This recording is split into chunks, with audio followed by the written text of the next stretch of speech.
Iglesia Bautista Roca de los Siglos se complace en presentar su programa El Poder de la Palabra. Estamos en 1175 West, 600 North, Salt Lake City, Utah.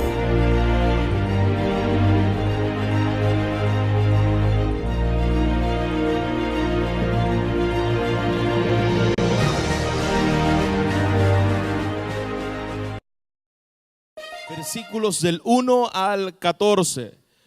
Para los que nos visitan por primera vez, estudiamos la palabra de Dios de manera expositiva, es decir, llevamos en Hebreos aproximadamente unos 4 meses, un poquito más, y probablemente este año estaremos terminando la carta a los Hebreos. Estuvimos 3 años y medio en Mateo, y de manera que cada domingo estamos viendo versículo tras versículo de lo que el autor, inspirado por el Espíritu Santo, nos quiere enseñar. Así que hoy estamos en el capítulo 9, versículos 1 al versículo 14. Cuando lo tenga, dígame un amén, como que quiero oír a Dios. Ahora bien, aún el primer pacto tenía ordenanzas de culto y un santuario terrenal, porque el tabernáculo estaba dispuesto así. En la primera parte, llamada el lugar santo, estaban el candelabro, la mesa, los panes de la proposición. Tras el segundo velo estaba la parte del tabernáculo llamado el lugar santísimo, el cual tenía un incensario de oro, el arca del pacto cubierta de oro por todas partes, y en el que estaba una urna de oro que contenía el maná, la vara de Aarón que reverdeció y las tablas del pacto. Y sobre ellos los querubines de gloria que cubrían el propiciatorio, de las cuales cosas no se puede ahora hablar en detalle. Y si dispuestas estas cosas en la primera parte del tabernáculo, entran los sacerdotes y continúan para cumplir los oficios del culto. Pero en la segunda parte, solo el sumo sacerdote una vez al año, no sin sangre, la cual ofrece por sí mismo o por los pecados de ignorancia del pueblo, dando el Espíritu a entender con esto que aún no se ha manifestado el camino al lugar santísimo, entre tanto que la primera parte del tabernáculo estuviese en pie, lo cual es símbolo para el tiempo presente, según el cual se presentan ofrendas y sacrificios que no pueden hacer perfecto en cuanto a la conciencia al que practica ese culto, ya que consiste solo de comidas y bebidas y de diversas abluciones y ordenanzas acerca de la carne, impuestas hasta el tiempo de reformar las cosas. Pero estando ya presente Cristo, sumo sacerdote de los bienes venideros, por el más amplio y más perfecto tabernáculo, no hecho de manos, es decir, no de esta creación, y no por sangre de machos cabríos, ni de becerros, sino por su propia sangre, entró una vez y para siempre en el lugar santísimo, habiendo obtenido eterna redención. Porque si la sangre de los toros y de los machos cabríos y las cenizas de la becerra rociadas a los inmundos santifican para la purificación de la carne, cuánto más la sangre de Cristo, el cual mediante el Espíritu eterno se ofreció a sí mismo sin mancha a Dios, limpiará vuestras conciencias de obras muertas para que sirváis al Dios vivo. Señor, qué gloriosos versículos, donde podemos ver, Señor, tu gloria en la faz, en el rostro de tu Hijo Jesús. Padre, ayúdanos a no acostumbrarnos a hablar del Cordero sacrificado. Ayúdanos a que esto no sea común y nuestros oídos se acostumbren y se acomoden, oh Dios, a que cada vez que hablamos de este glorioso Cordero sea algo normal. Padre, que podamos apasionarnos cada vez que abrimos la palabra y veamos a ese Cordero crucificado, sumo sacerdote, y nuestras vidas ardan de pasión por esa obra de la cruz. Que podamos decir, Señor, y vivir como si Cristo hubiese muerto ayer, hubiese resucitado hoy y venga hoy en la noche. Que esa sea nuestra pasión al abrir nuestras escrituras. En Cristo Jesús te lo pedimos. Amén. Puede sentarse, amada iglesia. Parece que apenas hemos comenzado la carta a los Hebreos, pero ya vamos por el capítulo 9. Si se ha dado cuenta, ya vamos por el capítulo 9 y la carta a los Hebreos tiene precisamente 13 capítulos. Quiere decir que ya estamos terminando la carta a los Hebreos. Y algunos pueden decir, gloria a Dios, que ya estamos terminando la carta a los Hebreos, porque ya mis neuronas no dan para más los días domingos. Pero hermano, ¿cuánto hemos aprendido acerca de esta carta? ¿Cómo hemos podido contemplar de una manera más profunda las verdades que establecidas por la palabra de Dios en esta carta? Amén. Hemos sido edificados. Yo personalmente he podido profundizar más en esta obra de nuestro Señor Jesucristo. Y qué bueno que nos hemos esforzado por aprender y nos hemos dedicado a ver el cumplimiento de Jesús en ese antiguo pacto. Hemos visto el sacerdocio de Jesús es mayor que aquel sacerdocio del antiguo pacto. El sacrificio de Jesús es mayor que los sacrificios del antiguo pacto. Y vimos por última vez el domingo pasado que el pacto de Jesús es mayor que el antiguo pacto. Así que eso es lo que hemos estado aprendiendo hasta aquí. Cristo es mayor que todas las cosas. No adoremos sombras. No adoremos aquello que no era la sustancia real, sino que tenemos una realidad de aquellas sombras que me hablaban acerca de la persona de Jesús. Así que en esta carta es poderosa y es profunda porque hemos aprendido las verdades más importantes de la vida cristiana. Es decir, hemos aprendido lo que es el acceso a Dios, cómo el hombre puede tener acceso a Dios.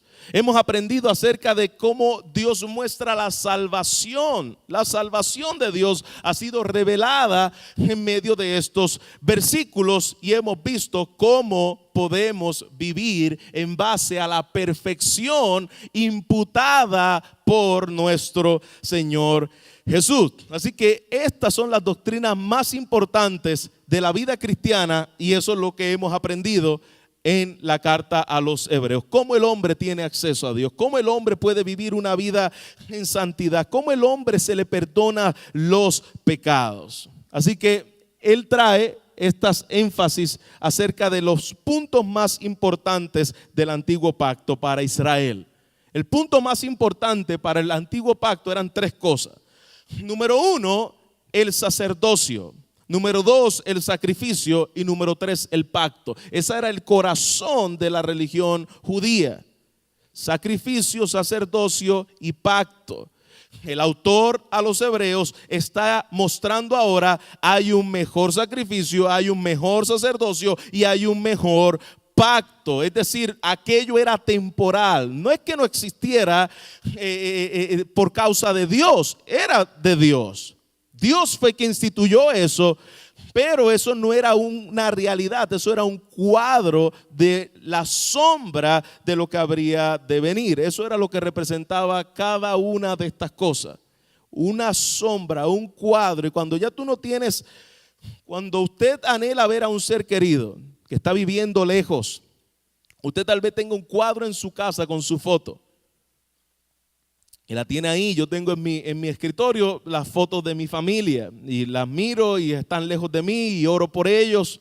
Pero mi hermano, sería algo hasta normal de que mi familia llegue a mi casa y yo todavía siga diciendo, ay, Señor, mira, aquí te presento a mi mamá, a mi hermana, a mi papá. Sería algo tonto, ¿no? Los tienes de frente.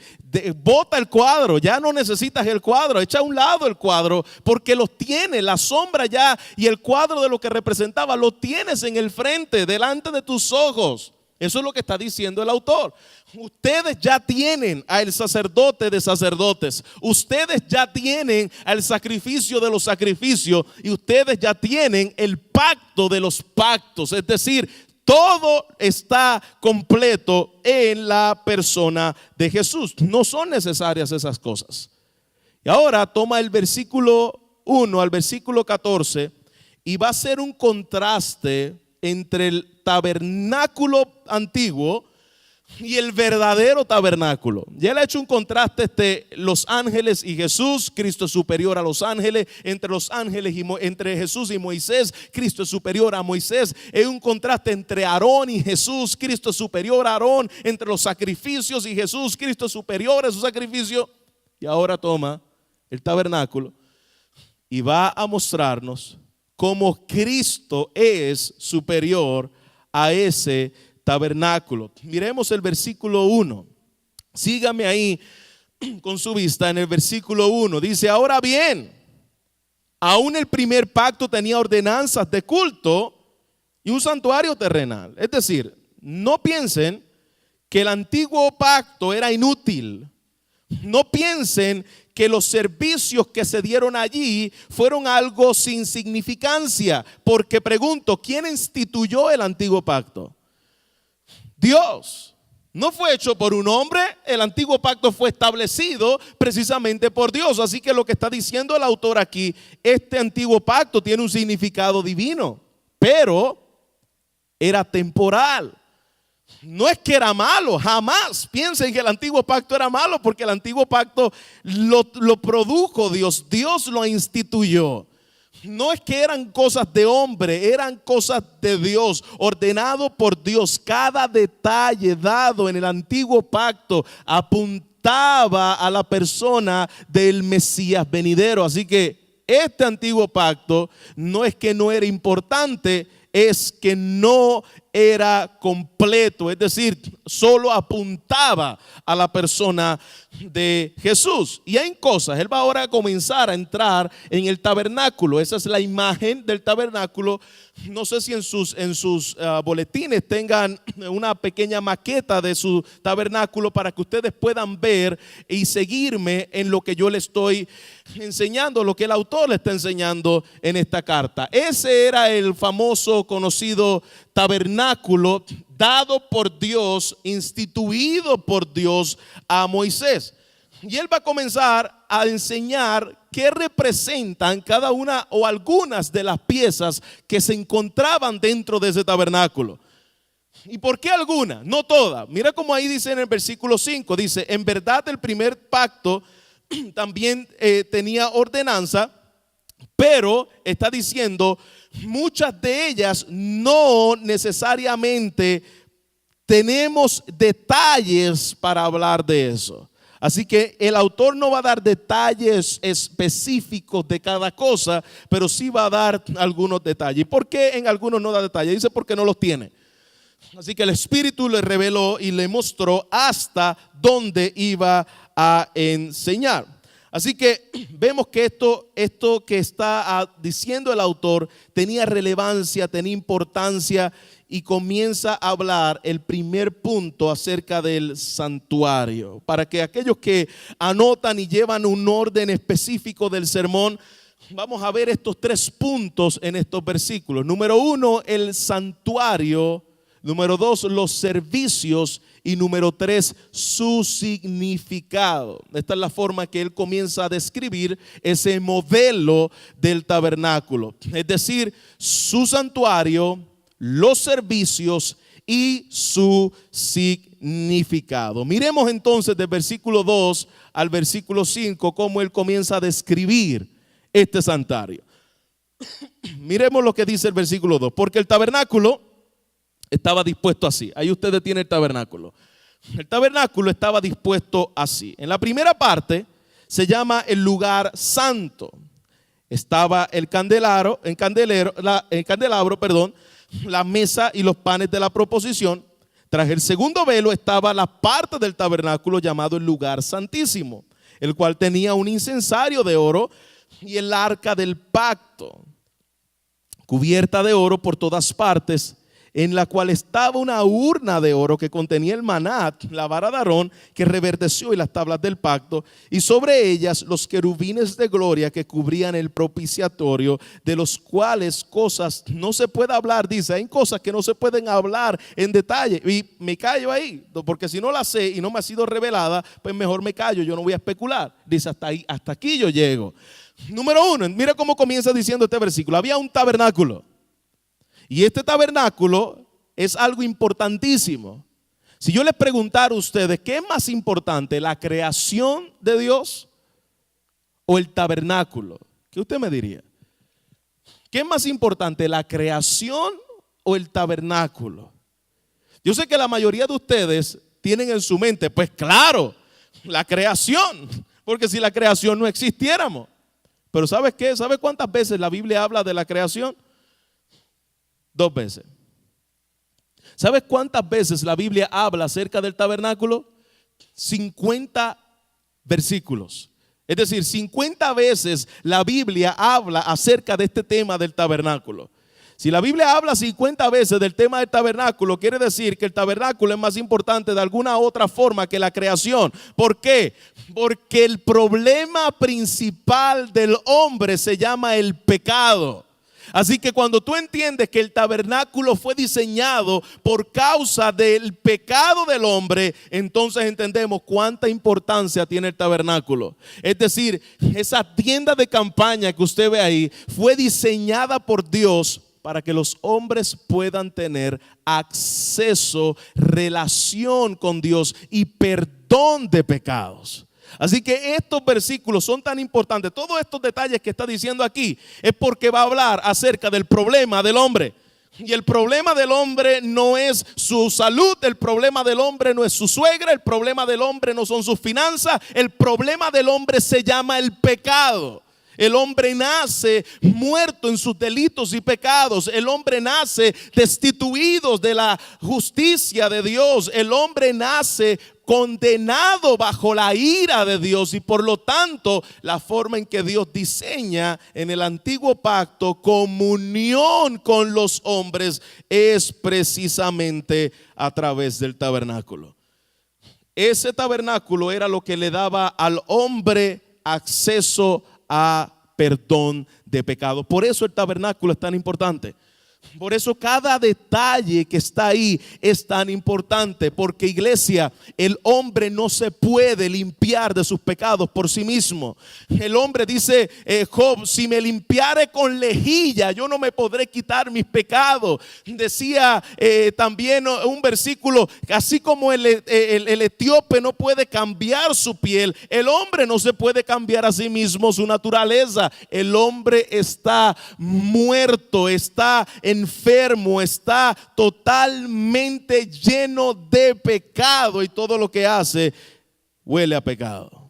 Por eso Dios tiene que hacer este tabernáculo, y en el cual dice la palabra que este tabernáculo tenía unos 150 pies de largo.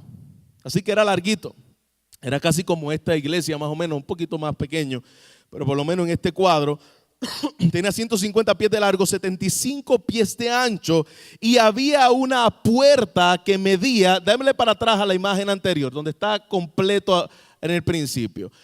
Ahí está. Esa puerta principal medía 30 pies, la primera que está en la entrada. Esa medía 30 pies de ancho. Si se fija, solamente tenía una sola puerta. El tabernáculo no tenía muchas puertas, y había una sola puerta en la cual las personas podían entrar.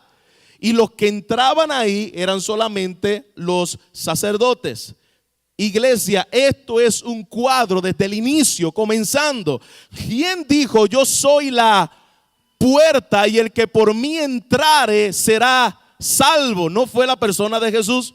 No hay muchas puertas, no hay muchas alternativas de salvación. Hay una sola alternativa de salvación y se llama Jesús. Así que la única puerta del tabernáculo por donde podían entrar es esa que ustedes pueden mirar ahí. Solamente una puerta en el tabernáculo. ¿Qué más nosotros podemos ver ahí? Y yo voy a darle una ojeada completa para que nosotros no vamos a hacer una clase, esto es una predicación de cada detalle del tabernáculo, pero dentro de los alrededores, en el primer patio se llama los atrios.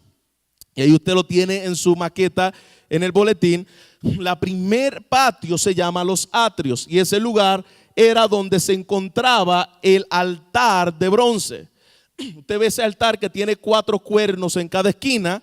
Pues en ese altar era donde se sacrificaban y se tomaba la grosura de los carneros y la sangre que se iba luego a poner en el propiciatorio, es decir, en el lugar santísimo. Pero todo comenzaba en la entrada a ese lugar. Eso que está ahí es precisamente el altar de bronce. Luego del altar de bronce había otra cosa, puede ir pasando, la que se llama el lavacro. Es decir, había un lugar donde ellos, los sacerdotes, luego de estar llenos de sangre, luego de haber matado ese cordero, ellos se limpiaban la sangre en ese lugar que está allí, aquella pequeña fuente que está allí que se llama el lavacro. Allí ellos se limpiaban de la sangre antes de poder entrar al lugar santo. Así que estos son el inicio del tabernáculo. Comenzaba con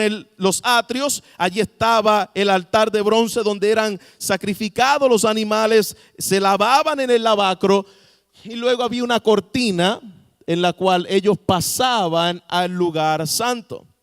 Y esa cortina donde pasan al lugar santo, dentro del lugar santo, miren los objetos que habían allí, que también son cuadros o figuras de la persona de Jesús. Así que miremos lo que está adentro de ese lugar santo, en el cual dice la palabra que allí estaba lo que se conoce como el menorá, la lámpara de luz con las velas. Pasa el próximo slide para que nosotros podamos verlo. Y ahí podemos ver lo que significa cada una de ellas. Dice, el tabernáculo estaba dispuesto así. La primera parte se llamaba el lugar santo. Sabemos que había una primera parte que no la menciona ahí, que eran los atrios. Pero luego dice, hay otra parte que se llama el lugar santo. Y ese lugar santo ocupa 2/3 del área de ese tabernáculo, donde solamente podía entrar el sumo sacerdote al lugar santo podía entrar varias veces al año, porque el lugar santo era donde estaba el incensario, que es lo que quiero enseñarle, pero no pasa ahí la imagen para que podamos ver lo que representaba ese incensario. También estaba el candelabro de oro sólido, tenía 7 brazos y cada uno de ellos se llenaba con aceite de oliva. Así que cada una de estas cosas que nosotros podemos ver, este es el lugar santo. Eso que está ahí es el candelabro. Aquello que está allí es la mesa de los panes de la proposición, y esa mesa de los panes de la proposición, los sacerdotes una vez en semana ponían esos panes para que el ministro o los que ofrecían sacrificio pudieran comer de esos panes también, en el cual se daba toda la semana, se tenían que renovar esos panes de la proposición. Y también allí estaba lo que se conoce como el incensario. El incensario era algo parecido a este púlpito que está aquí, en el cual ponían incienso que representaba la intercesión de los sacerdotes por el pueblo. Eso que está ahí es lo que se conoce como el incensario. Si ven los inciensos que están ahí, esto es una maqueta, una réplica de lo que es el tabernáculo. Si usted tiene la oportunidad de ir a Orlando, hay un lugar que se llama Holy Land, muy interesante. Tuve la oportunidad de ir y ahí está esta maqueta que es casi una réplica de lo que fue el tabernáculo. Es bien interesante porque ahí te enseñan todo cómo se llevaba a cabo cada una de las cosas. Así que para mí fue muy edificante poder ver cómo se llevaba a cabo toda la ceremonia en el sacerdocio, entendiendo que esto representaba aún a la persona de Jesús. Así que podemos ver, Jesús es la luz de los hombres. Jesús dijo, yo soy la luz. Esto es más que lo que representa ese tabernáculo. Jesús dijo, yo soy la luz del mundo. Jesús dijo, yo soy el pan que bajó del cielo. Los panes de la proposición me hablaba acerca de Jesús. Y él dijo, yo soy vuestro intercesor. Él es el sacrificio perfecto que intercede por mí. Podemos ver a Cristo en cada una de esas cosas, porque si tú no ves a Cristo, te quedas solamente viendo esas cosas, eso es solamente una sombra, eso ya no existe. Ahora vamos a la tercera parte del lugar, versículo 3. Tras el segundo velo, después de ese primer velo, había un segundo velo, y ese velo estaba hecho de unas telas muy gruesas. El velo estaba en la parte del tabernáculo y ese se llamaba el lugar ¿qué? El lugar santísimo, en el cual tiene también un incensario de oro. Algunos tienen diferencias entre que el lugar santísimo estaba el incensario de oro, que si estaba en el lugar santo. Eso no importa, si hubiese estado en uno o el otro, eso no importa. Lo importante es saber que él intercedía, o los sacerdotes intercedían por el pueblo. Cristo intercede por nosotros. Mire qué interesante esto. Y en el cual tenía incensario de oro y el arca del pacto. Eso era lo más importante de todo el tabernáculo, de todas esas piezas. Lo más importante es eso que usted vea. Después de esa cortina estaba la pieza llamada el arca del pacto. ¿Y por qué es lo más importante acerca del tabernáculo? Porque es precisamente en el lugar del arca del pacto que podía el hombre poner la sangre de los machos cabríos, de lo que habían sacrificado, como una ofrenda representativa de Cristo en el propiciatorio. Es decir, alrededor de esa tapa, arriba, se rociaba la sangre del animal, del cordero o del animal sacrificado. Así que bien importante, porque dentro de esa arca que está rodeada, es otro cuadro de Cristo, dice que es hecha de madera, rodeada de oro. Eso es lo que pasó con Jesús. Jesús se hizo hombre, hablando de la humanidad, y luego se coronó en gloria y poder, ascendiendo se humilló hasta lo sumo, y el Señor lo exaltó hasta lo sumo. Así que esto es un cuadro también de la persona de Jesús. Así que dentro de esa arca, dice la palabra que contenía maná. El maná lo habían recogido, parte de lo que habían guardado, y ahí contenía parte de ese maná. Tenía la vara de Aarón que reverdeció, y tenía las tablas del pacto. Las tablas del mandamientos que Dios le dio a Moisés estaban dentro de esa arca del pacto. Esto era algo bien importante, porque precisamente el arca, lo que está dentro y las tablas que están ahí, representan cada una lo que es la presencia misma de Dios con el hombre. La forma en que Dios se reveló al hombre es a través de los 10 mandamientos. La forma que Dios trató con el pueblo de Israel fue a través de la vara de Aarón. Ahí estaba metida, porque ya le voy a decir lo que pasó con esa arca. Ahí estaba metida, que esa vara, usted recuerda que muchas veces o varias veces en la palabra dice que las tiró y se convirtieron en serpientes, ¿recuerdan? Y luego volvió y tomó la vara. Pues esa vara hubo un momento a donde se secó, pero reverdeció otra vez. Y eso también representaba, cada una de estas cosas apuntan a Jesús. Y esa vara, ¿quién fue aquel que se secó, que lo crucificaron, que lo hicieron maldición y resucitó con poder al tercer día? Jesús. Cada una de esas cosas apunta y habla de la persona de Jesús. ¿Y quién dijo: yo soy el pan que descendió del cielo? Jesús. Así que ahí estaba contenido la presencia misma de Dios. Y mira lo que dice Éxodo, capítulo 22, capítulo 25, versículo 22.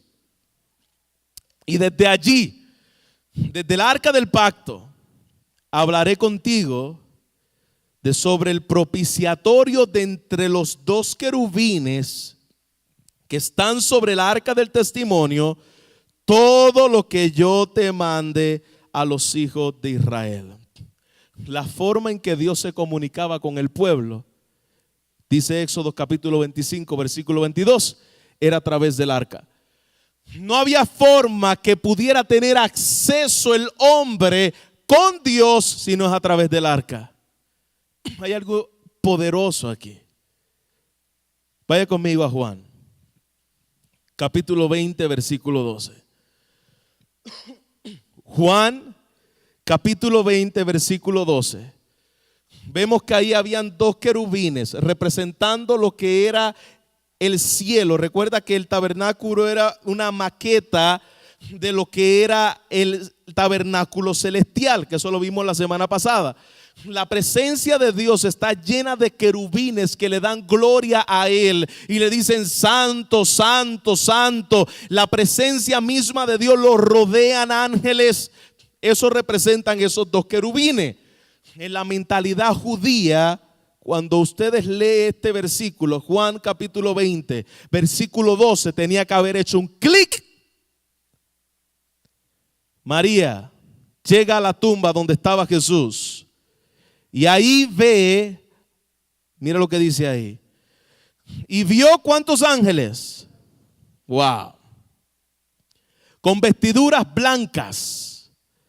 Que estaban ¿en dónde? Sentado ¿en dónde? Uno en la ¿qué? Ajá, ¿qué le acuerda a eso? Y el otro ¿en dónde? A los pies.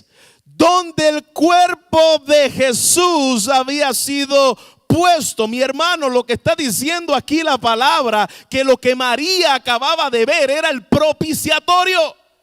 Ahí estaba rociada la sangre perfecta. Ahí estaba el sacrificio perfecto. Y al lado de cada uno de los pies y en la cabeza de Jesús habían dos querubines que lo cubrían. El propiciatorio había salpicado la sangre perfecta. Ya no se necesita más propiciatorio. Ya no se necesita más arca del pacto. Porque el arca del pacto es ¿quién? Jesús. La presencia misma de Dios estaba allí. Por eso es que hasta el día de hoy, luego del segundo templo, en el segundo hubieron dos templos. Hubo el primer templo que fue construido, ustedes ya lo han leído en la palabra con detalle, donde era una réplica igualmente del tabernáculo. Se hizo el templo. En el primer templo el arca del pacto estaba. ¿Y qué pasó con esa arca del pacto? ¿Qué pasó? Invadió Babilonia y se llevó todo lo que había en Israel. Se llevó cautivo a Israel y se llevaron todo. El arca del pacto estuvo años, muchísimos años lejos de Israel, hasta que Dios levantó a David. Recuerda, la primera meta de David era: volvamos a tener el arca del pacto. Y claro, lo hizo en su propia forma, porque dijo: vamos a llevarlo en un carruaje. ¿Te acuerdas? ¿Y qué pasó? Casi se muere medio mundo allí. Hasta Usa trató de aguantar el arca y allí se murió, porque eso era algo sagrado, algo santo, donde la presencia de Dios moraba. Ahora, recuperan el arca y luego hacen el segundo, recuperan el arca, pero luego igualmente son invadidos por los babilonios. Y se llevan el arca y se llevan todo lo, porque eran utensilios de oro. Y lo que se cree es que probablemente esa arca, el oro fue fundido y Babilonia lo utilizó para otras cosas. Y dejó de existir el arca. Es decir, el segundo templo, donde Jesús fue construido por Zorobabel y luego reconstruido en 45 años por Herodes, en ese lugar santísimo no existía el arca del pacto. ¿Por qué? Porque el arca del pacto ya había sido desaparecida. Así que el templo segundo, no había arca del pacto. Los sacrificios eran dados en el altar de bronce. Y cuando entraban ahí, no había ya arca del pacto. Y hasta el día de hoy no se sabe qué pasó con el arca del pacto. Pero ¿sabes qué? No la necesitamos. ¿Por qué? Vaya a Apocalipsis capítulo 11, versículo 19. Apocalipsis capítulo 11, versículo 19. Qué glorioso es ver a Jesús en las Escrituras. Dice su palabra: y el templo de Dios fue abierto en el cielo. Es decir, el verdadero tabernáculo. Mi hermano, ¿y quién es el templo de Dios? ¿Quién es el arca de Dios? ¿Quién es el tabernáculo de Dios? Jesucristo.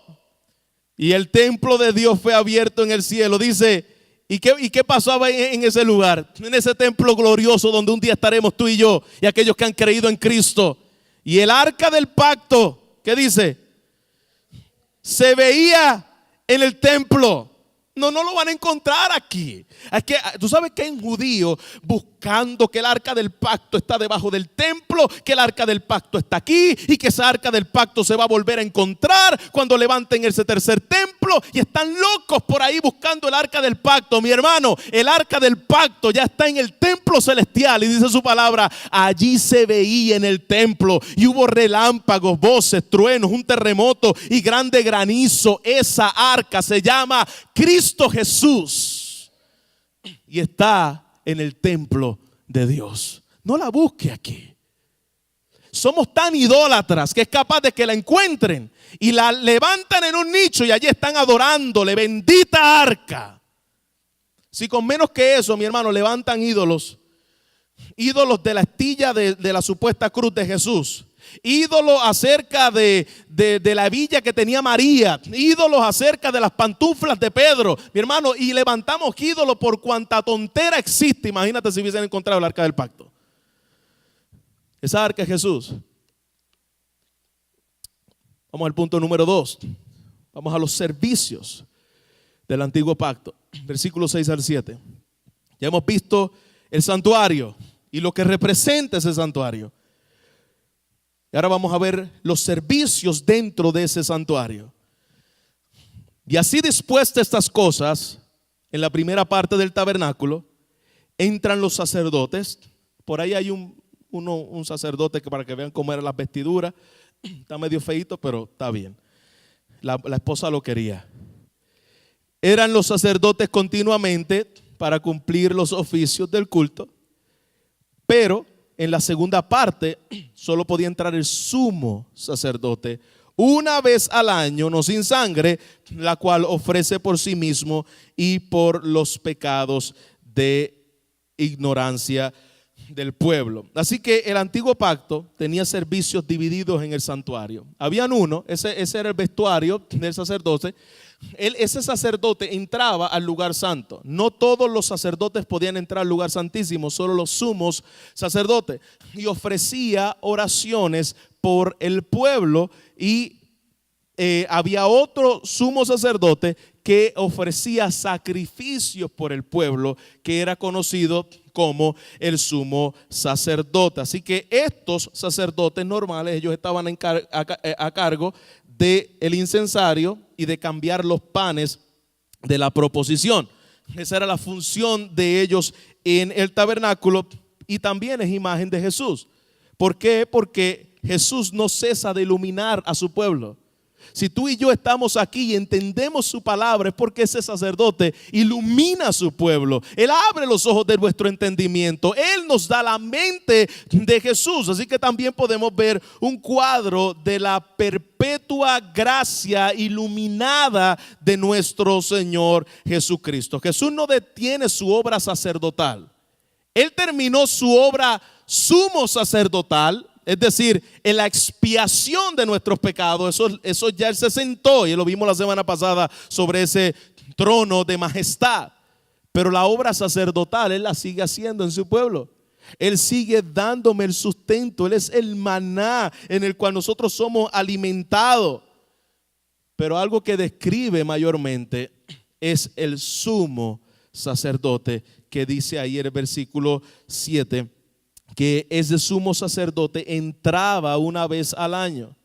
Y entraba, no sé si hay otra parte donde está el lugar santísimo, entraba al lugar santísimo a rociar la sangre. Y hermano, eso era tan y tan y tan sagrado, era tan y tan peligroso, que cuando ese sumo sacerdote entraba, dice la historia, no dice la Biblia, dice la historia que le ponían un cordón amarrado a su cintura para que si esta persona, este sumo sacerdote, se tardaba mucho, decían, jalémoslo, y dice que le ponían unas campanitas y allí venía el sacerdote arrastradito. Ring, ring, ring, murió. Esto era algo muy importante. Él tenía que ofrecer primero sacrificios por él y luego para ofrecer sacrificios por el pueblo. Así que no estamos hablando de cualquier cosa. Esto fue precisamente lo que hizo Jesús. Jesús nos llevó a ese lugar santísimo. Fue la prédica pasada, recuerda. Él entró a ese lugar santísimo, se presentó por nosotros en ese lugar santísimo y ahora tenemos entrada directa a nuestro propiciatorio que se llama Jesús. Todos los días puedes entrar al trono de la gracia por los méritos de Jesús. Ese sacrificio todavía intercede por su pueblo. Cuando el sumo sacerdote terminaba la expiación, ese sumo sacerdote se volvía a vestir otra vez con ese ropaje que acabamos de ver. Era un ropaje muy fino, donde cada una de las piedras eran piedras preciosas, eran 12 piedras. Y esas 12 piedras, en cada uno de las piedras estaba escrito el nombre de las tribus de Jerusalén. Habían 12 nombres. Y el sacerdote, cuando iba a interceder, él no intercedía por México, él no intercedía por Puerto Rico, él no intercedía por los países ajenos, él intercedía por el pueblo de Dios, es decir, por las 12 tribus de Israel. Así que luego de ese baño de sangre, de esa escena tan fea, imagínate ese sacerdote lleno de sangre, su ropa, él luego volvía y se vestía de esa forma para interceder por su pueblo. Mi hermano, cuando nosotros vemos en la palabra Juan 17, versículo 5, dice: ahora Padre, luego de su sacrificio, él dice: ahora Padre, glorifícame a tu lado con aquella gloria que tuve contigo antes de que el mundo fuese. Nuestro sumo sacerdote tomó sus ropajes de rey y está a la diestra del Padre con el ropaje de nuestro gran sumo sacerdote. Nadie podía entrar a esa presencia excepto Cristo Jesús. Qué glorioso. Versículo 8 al 9. Dando el Espíritu a entender con esto que aún no se había manifestado el camino al lugar santísimo. Es decir, cuando un sacerdote todavía tenía que entrar y volver a salir, y se moría y entraba uno y entraba el otro, todavía no se había manifestado el camino al lugar santísimo. Entre tanto, que la primera parte del tabernáculo estuviese de pie. Es decir, si todavía habían sacerdotes que estaban llevando sacrificio y todavía estaba el arca del pacto ahí, entonces estaba diciendo: no puedes entrar al lugar santísimo. Las personas no podían entrar ahí. Ese tabernáculo que nosotros pudimos ver, tú no podías entrar ahí jamás. Inclusive había un letrero que decía: prohibido la entrada. Si tú entrabas ahí, tú ibas a caer muerto. Solamente los sacerdotes y los sumos sacerdotes podían entrar. Dice: lo cual es símbolo para el tiempo presente, según el cual se presentan ofrendas y sacrificios que no pueden hacer perfecto. Es decir, esos sacrificios que se presentaban ahí no te hacían perfecto. Te cubrían el pecado, pero no te hacían perfecto. ¿Por qué? Dice: no te hacían perfecto en cuanto a la conciencia. Mira la palabra que utiliza ahí. Tú sabías que había sido presentada ofrenda, pero tu conciencia seguía sintiéndose pecador. Tu conciencia se seguía sintiendo condenada. Esos sacrificios no podían limpiar tu conciencia de pecado. ¿Y de qué consistían esos sacrificios? De comida. Recuerda que tú no podías comer ciertos alimentos. Tú no podías comer cerdo, esos eran animales inmundos. ¿Recuerda? Pues esto está hablando acerca de esas comidas precisamente. Las bebidas. no podías beber ciertas cosas, diversas alusiones y ordenanzas acerca de la carne, es decir, me abstengo de esto, me abstengo de lo otro para poder tener acceso a Dios. Todas esas cosas no te hacían santo. Tu conciencia seguía sintiéndose condenada. No comía cerdo, pero su conciencia seguía siendo condenada. Hoy te puedes comer el cerdo y sabes que no te lo recomiendo, es dañino. No te lo recomiendo, pero ¿sabes qué? Aquellas cosas de la comida, aquellas cosas de las bebidas, mire lo que dice la palabra de Dios ahí, aquellas ordenanzas acerca de la carne fueron impuestas hasta un cierto tiempo. ¿Y cuál es el tiempo en el cual esas cosas fueran impuestas? Hasta el tiempo de reformar todas las cosas. ¿Y cuándo fue que se reformaron todas las cosas? Por el amor de Dios, no me digan que en el tiempo de Lutero, porque me voy en un helicóptero ahora mismo. Eso me dijo una vez una señora: pastor, acabo de encontrar algo en la Biblia que dice que las cosas iban a ser impuestas hasta que se reformaran todas las cosas. Eso fue para el tiempo de Lutero, ¿verdad? Ay, mi hermano, esto fue para el tiempo donde Cristo vino, cumplió cada pequeña cosa de la ley, Él la cumplió. Cada una de las sombras, Él la cumplió. Él vino a reformar todas las cosas del antiguo pacto, de lo que representaba. Él las vino a reformar. Ahora no es por lo que tú comas, no es por causa de lo que tú bebas, no es por causa de los ayunos que hagas. Si vas a ayunar, ayune, pero no es por causa de cuánto te flageles el cuerpo, no es por causa de nada de eso que tú tienes acceso a Dios. Eso no te puede hacer santo. Después que tú haces todo eso, sacrificio, ¿sabes qué? Tu conciencia sabe que estás en pecado, sabes que no te puedes acercar a Dios, lo sabes. Esas cosas no te pueden limpiar. Pero qué glorioso cómo esa revelación de Dios fue progresiva. Es decir, Él comienza con Adán. Comienza a revelarle a Adán el cordero que habría de venir. ¿Usted se acuerda cuando mata Dios a ese animal, los cubre, recuerda, con pieles? Adán tenía una revelación, pero la revelación de Dios va a ir siendo progresiva. Le mostró entonces a Abraham o a Noé, le mostró más que a Adán. Noé tenía más revelación que Adán. Luego le mostró a Abraham. Abraham, dice, vio su día y se gozó. Abraham tenía más revelación que Noé. Luego le revela el pacto ¿a quién? ¿A quién? A Moisés. Mi hermano, Moisés tenía mucha más revelación que Abraham y Noé juntos. A nadie se le reveló como a Moisés hasta ese punto.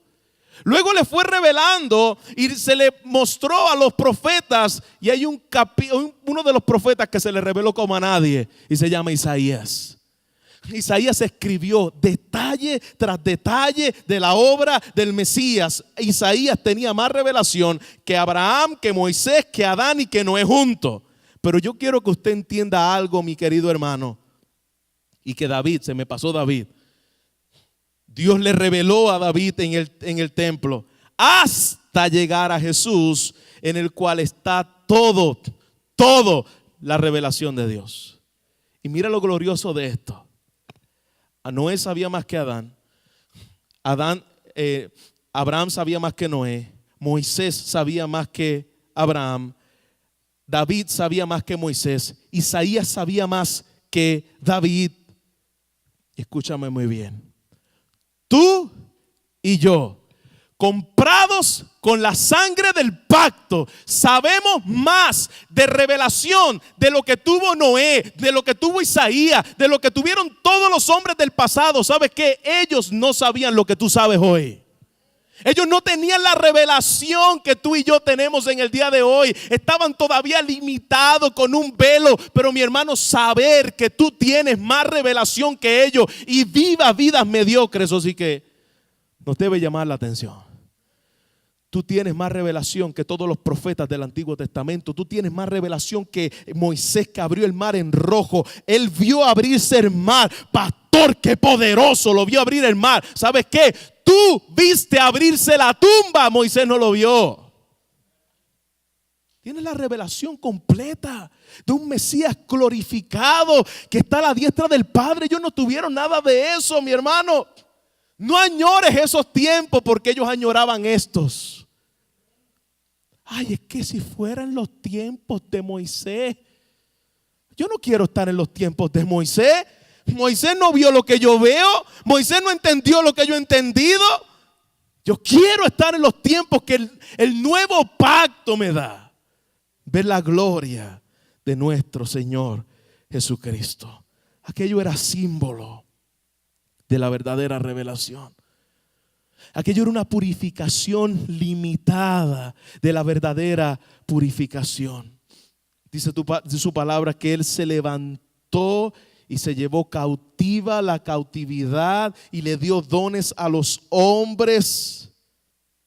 Esa revelación, mi hermano, no la tienen. No la tuvieron ellos. Cristo es mi sacrificio perfecto. Cristo es la gloria que todo el antiguo pacto estaba hablando. Aquellas purificaciones. Y a mí me llama la atención porque aquí habla acerca de unas purificaciones. Dice comida, bebida, eso la entendemos. Absoluciones, eso la entendemos. Ordenanzas en la carne, eso la entendemos. Hasta el tiempo de la reforma, hasta que Cristo reformara todas las cosas, eso lo entendemos.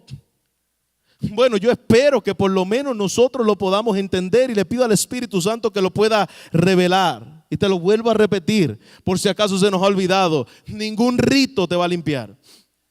Puedes caminar de rodillas de aquí a tu casa pidiéndole a Dios perdón por tus pecados y ningún rito te va a limpiar. Aunque te peles la rodilla, aunque te rompa los dientes, aunque hagas todo lo que hagas por causa de que Dios te perdone, ningún rito podía limpiar en el antiguo pacto. Nada te puede limpiar tu conciencia podrida de pecado. Nada te puede limpiar lo que tú sabes que Dios sabe de ti. Te escondes de los hombres, te limpias por fuera. Yo voy a la iglesia y aquí en mi closet tengo las faldas de la iglesia. Estos son para los domingos. Porque los domingos hay que ir limpio a la casa del Señor. ¿Y tú piensas que tus faldas largas va a cubrir tu pecado? Tus faldas largas, yo no estoy diciendo que no usen faldas largas, ojalá y seamos las mujeres castas y las mujeres seamos prudentes, sean prudentes en la forma de vestirse, pero ¿sabes qué? Hay algunas que tienen su colección de faldas para el domingo y su vida en la semana, ¿qué? No, en la semana están los leggings. Y los domingos las faldas. Tu falda larga no podrá cubrir tu corazón podrido. Lo que solo la sangre de Cristo puede limpiar. Igualmente los hombres. No sé con qué ropaje te puedas vestir. No sé con qué ceremonia puedas hacer para verte santo. Pero nada de esas cosas te puede limpiar tu conciencia de pecado. Versículo 11, y vamos a terminar con el significado de este nuevo pacto. Pero estando ya presente Cristo, sumo sacerdote de los bienes venideros, por el más amplio y más perfecto tabernáculo. Ahí está. No añores ese tabernáculo, eso era una sombra. Ese tabernáculo, dice la palabra, que estaba hecho de manos de hombre. Pero este tabernáculo, mira lo que dice la palabra ahí, no es hecho de manos de hombre. Es decir, esta creación en el tabernáculo de Cristo no lo hicieron los hombres. Esto es glorioso. ¿Por qué este tabernáculo no lo hicieron los hombres? Porque Jesús no es un ser creado. Inclusive ni fue creado por Dios y mucho menos por los hombres, porque Jesús es Dios. Así que este tabernáculo dice que fue precisamente establecido no con materiales terrenales de aquí, de la tierra. Fue precisamente hecho viniendo Dios mismo aquí a la tierra. Cristo ministra desde el cielo. Cristo ministra a la diestra del Padre por su pueblo. Y mira lo que dice ahí. Sacerdote no dice de los bienes presentes. ¿Qué quiere decir, pastor? ¿Que Dios no se ocupa de las cosas presentes? que Jesús no se ocupa de las cosas presentes. Pues fíjate, Jesús no murió por nada de lo presente aquí. Es decir, escúchame muy bien, Jesús no murió para que tú tengas una mejor salud aquí ahora. Jesús no murió para que tú tengas prosperidad aquí ahora. Esa no fue la razón. Tu problema con Dios no era de salud. Tu problema con Dios no era de bienes materiales. Tu problema con Dios se llamaba del pecado. Jesús murió para bienes venideros, una gloria venidera. Y Él no nos sentó aquí en lugares celestiales. La palabra de Dios dice, Efesios capítulo 2, versículos 4 al 6. Pero Dios, que es rico en misericordia, por su gran amor con que nos amó, aún estando muertos en nuestros delitos y pecados, nos dio vida juntamente con Cristo. Y mira lo que dice ahí, y juntamente con Él nos resucitó. Asimismo nos hizo sentar en los lugares celestiales en Cristo. Hemos sido bendecidos en Cristo con toda bendición espiritual.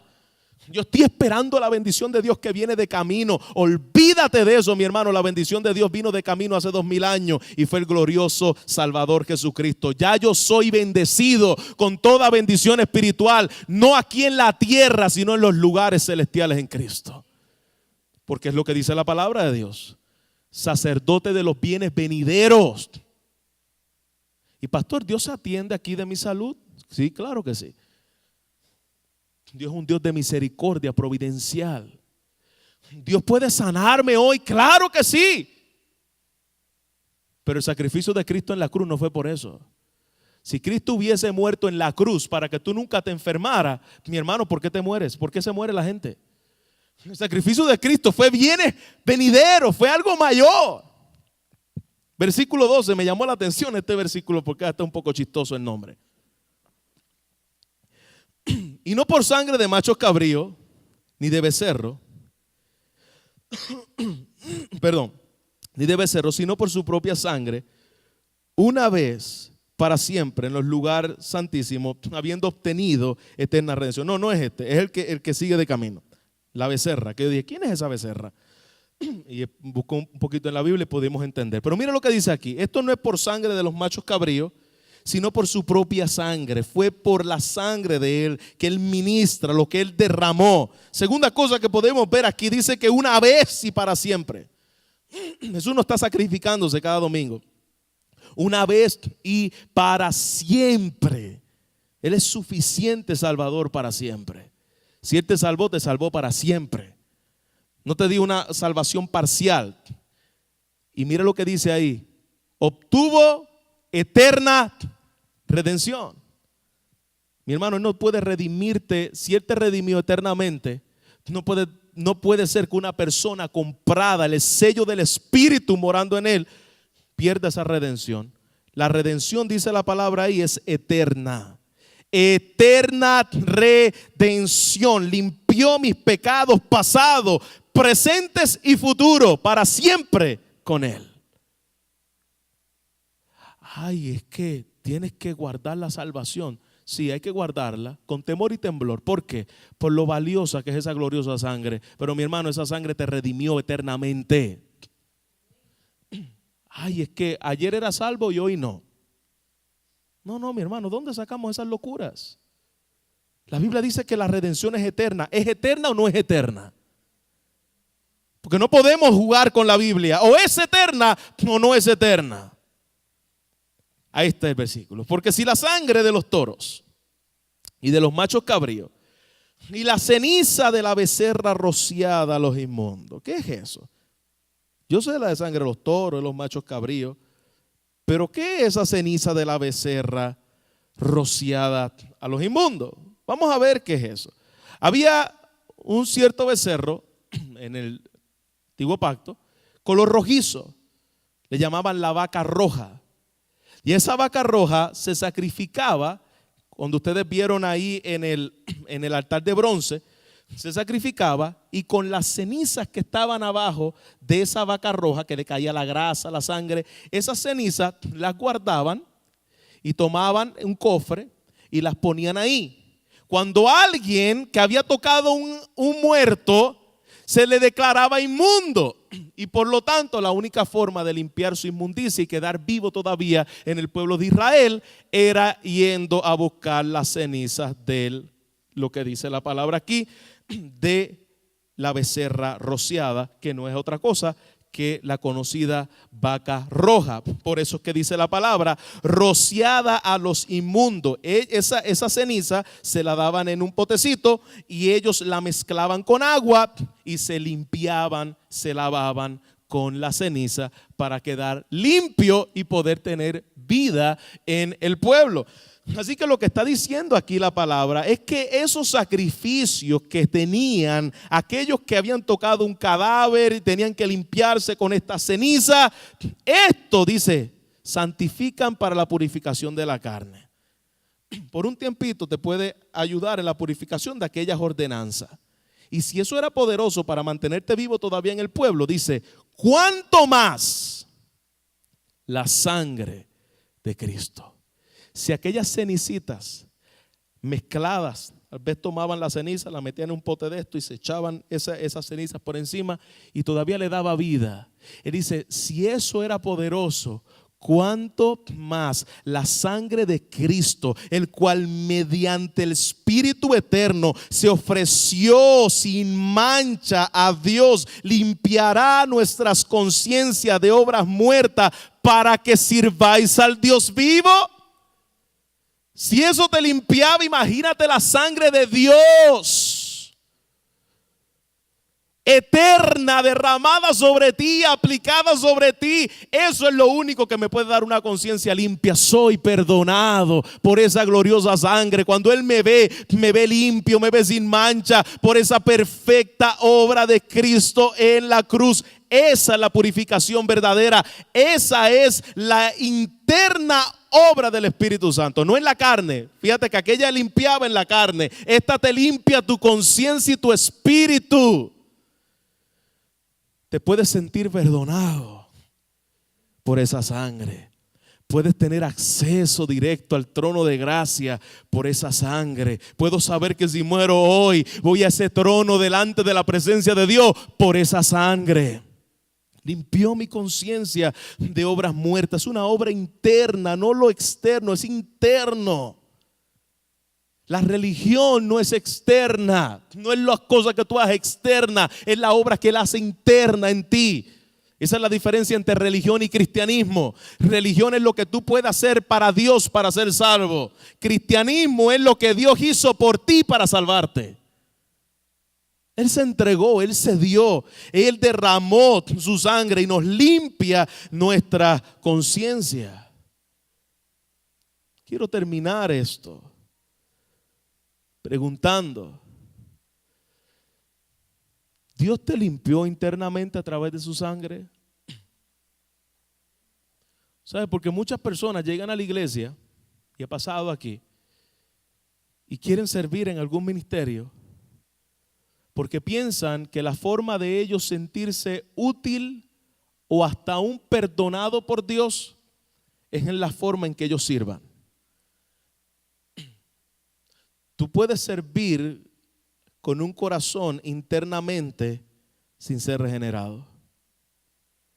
Tu mayor sacrificio, y no es que no sirvamos, debemos servir por lo que Él hizo en nosotros. Pero mi hermano, si tu identidad está en las cosas que tú haces por Dios, eso es religión. La religión dice: lo que yo hago por Dios me gana el favor de Dios.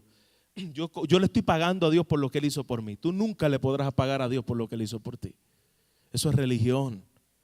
Él pagó por ti porque tú nunca podías pagar. Y nunca, por nada de lo que hagamos, pagaremos lo más mínimo. Nada de lo que Él hizo por nosotros. Yo no le estoy pagando a Dios por lo que Él hizo por mí.